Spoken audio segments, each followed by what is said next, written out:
21 minutes past the hour. We are talking with Colonel Doug Wheelock.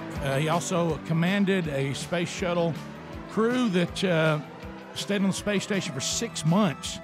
Had 6 spacewalks. Of course, some of them not planned. I remember when we came in and we said Doug's working on the space station. Oh yeah, we had it up here watching it on the NASA channel. Yeah.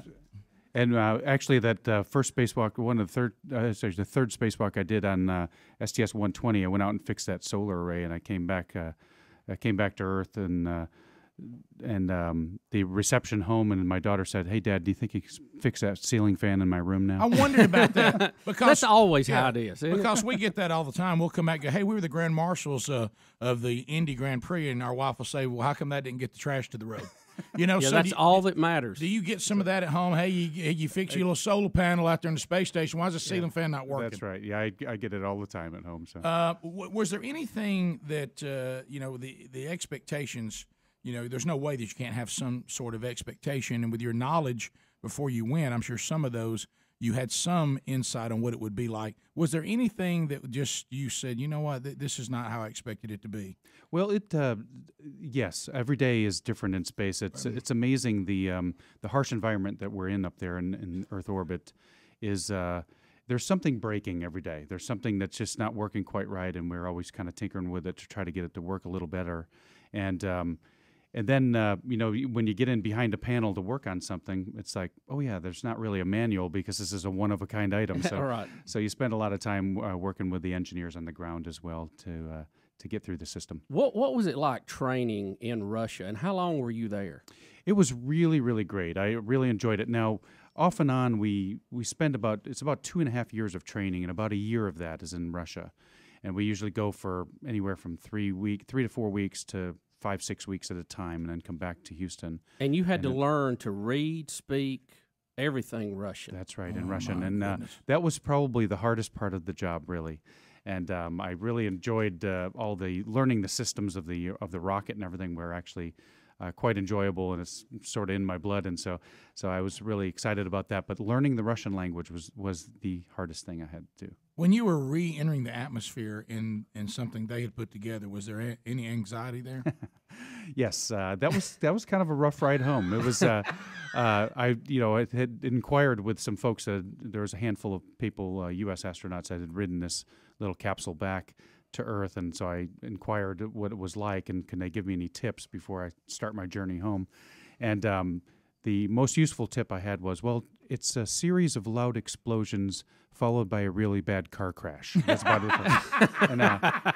And that description did not disappoint, actually. Yeah, I bet you learned some additional Russian terms. Yeah. And tell us about the heat shield and how it is a non-reusable type product. Right. It's called an ablative heat shield, and that's just a fancy term for it comes apart. So be ready for that. Right. So it's a heat shield that's the thickness is built in where it heats up and then it kind of sloughs off when it can't absorb anymore. Is it what we would call melt, Doug? I mean, it melts away. It actually sort of like flakes off. Yeah. In Disposable? Big chunks. Is that a better word? Yeah. And it comes rolling up past your window, and you can feel it rolling up the sides of the capsule. And so you can literally feel your spaceship coming apart. So, man, what a great feeling. That's a little Get a little warm in there? It does get a little toasty in there. That's right.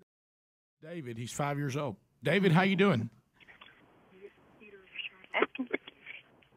David, are you there? Why do you love space shuttles? And why do you love space shuttles? Why do you have a space shuttle, Doug, and why do you love the space Why shuttle? do I love the space shuttle? Well, we have the space shuttle. Hi, David. That's a great question. And the space shuttle is the rocket that's taking us to space. And so we need that to protect us as we go into space. So we actually, it starts out as a rocket, then we turn it into a spaceship, and then we turn it into a glider. And we land on the runway as we come back home in the space shuttle. And I love the space shuttle. Do you as well, David? Do you love the space shuttle? We lost him, but he did. I think he thinks it's yours, though. Okay. Because the question said, why do you have it? Okay. Yeah. Well, actually, in a way it is. It's kind of hard to park. Put a plug in for the 3 space shuttles that we have. We have Discovery, Endeavour, and Atlantis. And actually today from Kennedy Space Center, the NASA administrator Charlie Bolden will make an announcement of where those 3 space shuttles will end up in their retirement. And so that's a big announcement today. Did you hear my plan, Doug? How did Doug like your plan? I don't know if we've ever discussed it. I discussed it with some other engineers. Y'all didn't discuss it last night? No, we could. It was a little hard to speak over the sirens going off. And the strobe light. Tell him your plan. You got just a few seconds. I understand museum, and that's important, but I thought we ought to load it up with supplies and leave it in orbit, just as a lifeboat. I mean, it wouldn't hurt anything. We park it up there, put it on a nice orbit and let her sit there, or put some instruments on it and boost it into a little higher orbit, and just have it standing by. Or, weld it onto the space station, just make it part of the fixture.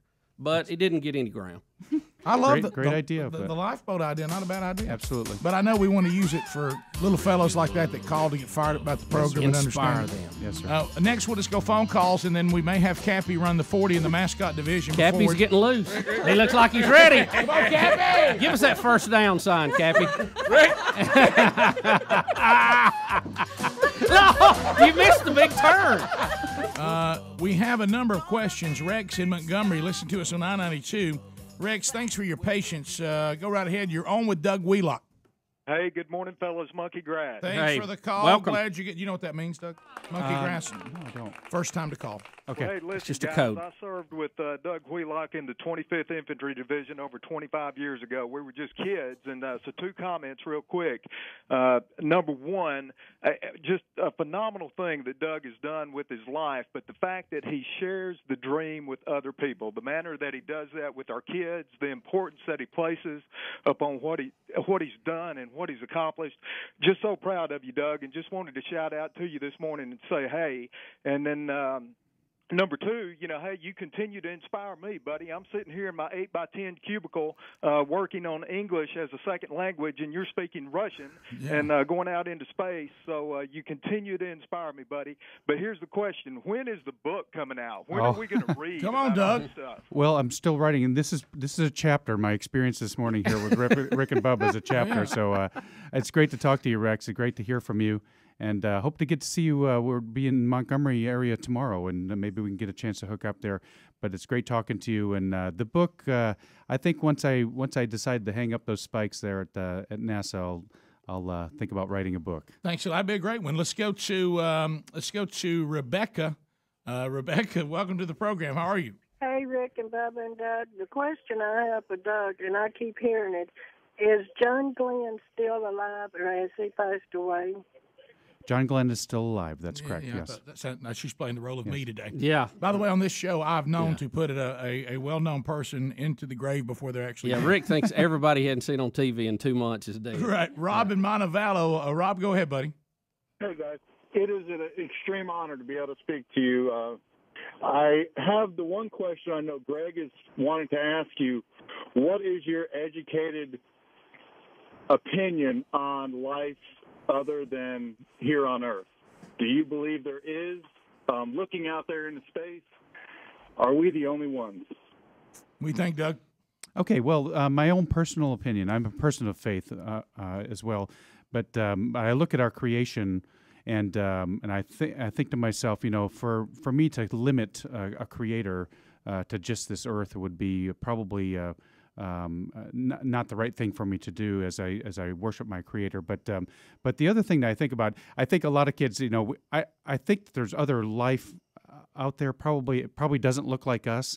Probably doesn't look like what it looks like in the movies. But I think it's very exciting to see when we see water, like at the poles of Mars and everything, because when there is water, there we can find different forms of life, and I think that probably something like that is out there. I really do. What do you think about somebody who couldn't stay on hold? They said, has there ever been anybody in the space program who maybe was agnostic or an atheist, and after going out there they came back and it changed their perception that there is God? I suppose there probably has been. For me, it actually just strengthened my faith, and as I looked out at especially back on our planet against that backdrop of deep space, I thought to myself, it really would take a lot more faith to really believe that this came from nothing for me. And so looking out, you can see the order in such a beautiful universe, and for me, it's just strengthened my faith. You know, too, I think you have such a unique perspective when you're floating there that very few people have ever had. But you also have the space shuttle sitting there, which is the most complicated machine that man has ever conceived. And to think that all that you're seeing happened by accident, you would also have to deduce that the space shuttle got there just by itself. That's exactly right. Because of the majesty and how complicated it is, but yet still it doesn't compare to what you're looking down upon the spaceship Earth. Absolutely. And, you know, getting the space shuttle to space, it's actually, we can just barely do it. I mean, it's just amazing, just in all these years of technology and our achievements, even going to the moon, and we can just barely get there, you know. So, and then you look at the expanse of the universe and you think to yourself, it's like, there's just no way for me to be able to muster up enough faith to believe that it came just from nothing. So. All right, well, Doug, to wrap it up, we're going to have Cappy run the 40 in the mascot division. I don't know if you know this, but the Rick and Bubba Show is one of the only, if not the only, shows that has asked the question of mascots everywhere, how fast can you run the 40? Now Cappy, of course, out promoting the Civil Air Patrol. Civil Air Patrol is going to be in the full-blown mascot division. Those are mascot feet. The Eagle does have eagle feet. He's getting loose. Yes. It's on the monitor right there behind you, Doug. Yeah, Doug, if you want to look at him, he's getting loose. Bubba. He's strutting. I mean, he is proud as an American Eagle can be. Speedy, have you ever seen a mascot with this much pride? No, I haven't, Rick. And it's really impressive, too, because he's got so much energy. I don't know where he gets it from. Well, he's a bald eagle. Yeah, well, that's true. All right, now, listen, Captain, do you understand the rules? We're going to go off your movement, okay? You got it. He says, go do your job. I got it. Look, yeah. All right, so we're gonna go look off at your him. movement. I like him Come getting up to the loose next with various line. dance moves. Right there. Right there. Hey, Cappy, can you cabbage patch? Cabby, can you cabbage patch? Yeah. Okay. He's ready. He's focused on it. He's ready. He's ready. Here he comes. He's holding his beak, Rick. Here comes Cappy. He is coming apart. There he goes. There he goes. I mean, He ran a 5.6. 5.6. Bubba, where does that place him in the mascot well, division? Rick, unfortunately, I can't give you that information right this second. You missed that move. Look. I thought I saw that move at a baseball game the other day. Yeah.